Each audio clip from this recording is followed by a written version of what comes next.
பக்தர்கள் சுமந்த இருமுடி நெய்யும் உருகி வழியுதையா.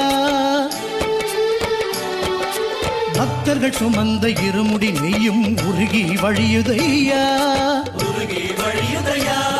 அதை பார்க்க பார்க்க ஆனந்த கண்ணீர் மழையாய் பொழியுதையா.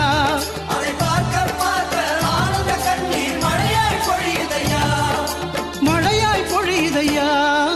சந்தனம் மணக்குது பன்னீர் மணக்குது சபரிமலை மேலே.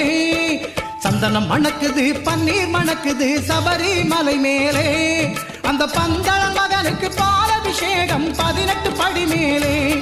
அந்த பந்தளன் மகனுக்கு பாலபிஷேகம் 18 படி மேலே. சந்தனம் மணக்குது பன்னீர் மணக்குது சபரிமலை மேலே.